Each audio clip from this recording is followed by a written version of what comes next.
Once upon a time, a king sought a husband for his charming, beautiful daughter. Many young men wanted to marry her, and whoever did would inherit the kingdom.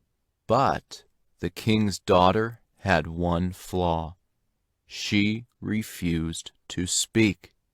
One day, the king announced he would give his daughter's hand in marriage to anyone who enticed her to speak.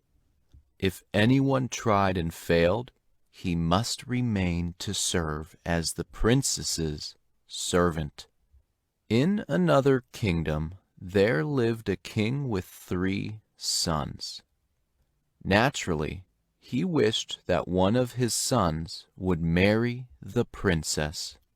He gave his eldest son a fine ship that he filled with many gifts, and as he waved farewell, he said, "The moment she sees you, she'll speak." The eldest prince was confident the princess would love him.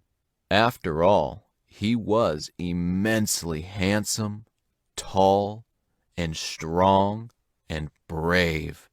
He sailed to shore and appeared before the princess, where he bowed. She said not a word, and so he offered her silks and satins, jewels and brocades, sweets and beads. He bowed, he preened, he promised her the world, but no matter what, she would not speak. When the first prince did not return, the king decided to send along his second son. Like his brother, he was handsome and brave, and he could sing more beautifully than anyone. "I'll woo her easily," the second prince told his father confidently. Once again, his father gave him a ship filled with magnificent gifts. When the second prince arrived before the princess, he began to sing. He smiled. He told her beautiful tales, and she still would not speak. And he, too, was ordered to remain to serve the princess. Then the king's third son, whose name was Abu, asked his father if he might follow in his brother's footsteps. Abu was kind and was well-liked and generous to the poor, unlike his brothers. The king refused. "The princess won't like you. You do not sing. You are not as handsome as your brothers. All your life you have done nothing but engage in silly pursuits. You are not bold or brave. A princess will never love you." Abu begged the king's advisors to change his father's mind. The advisors said to the king, "Give him a chance. If he never returns, so much the better. You will no longer have to watch him waste his life." And so the king agreed to send Abu to see the princess.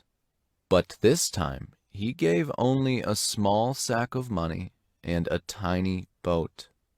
When Abu presented himself before the princess, her father was not impressed. This young man had no money, no gifts, no impressive talents to show.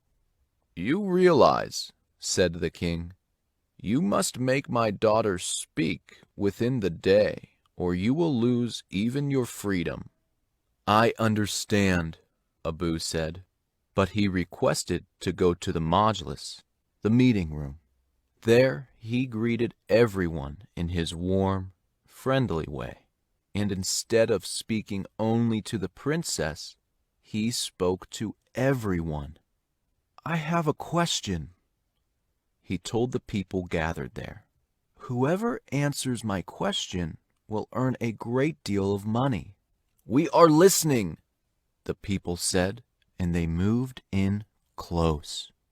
3 brothers own a farm. The first plows the land. The second sows the seed. The third brother waters the land. Who then owns the land?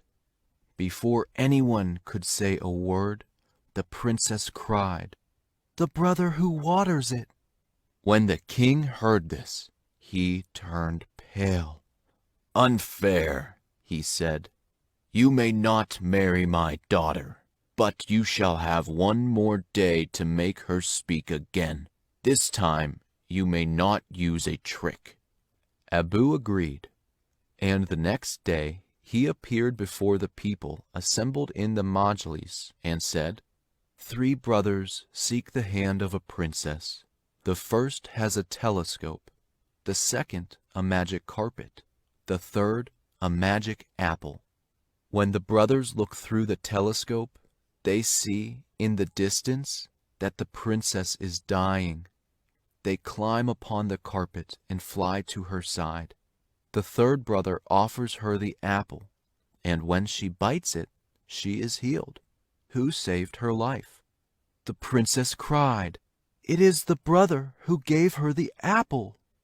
The king was mystified, but he could no longer refuse his daughter's hand in marriage. "I will marry the princess," Abu said, "but I also want to sail to my own land and to take my brothers back home." The king agreed to this plan, and the two were married. The next day, Abu and his princess, along with his brothers, boarded the small boat to sail home. During the voyage, the 2 brothers threw Abu overboard. When they reached home, the king was overjoyed to see his eldest sons and the beautiful princess. But the princess was crying. "Why are you sad?" the king asked. "You can marry one of my brave sons." She shook her head. "I loved your youngest son," she wept. "I loved Abu." Meanwhile, the dolphins rescued Abu and carried him upon their backs to the shore. And when the people of Abu's land saw him, they cheered, "Kind Abu has returned." When the princess heard the people calling out her husband's name, she ran down to the sea. When she saw Abu, she hugged him tightly. "I love you, my husband," she said. Abu's father and brothers finally understood that they could do nothing to undo true love, and Abu and the princess who chose him lived happily ever after.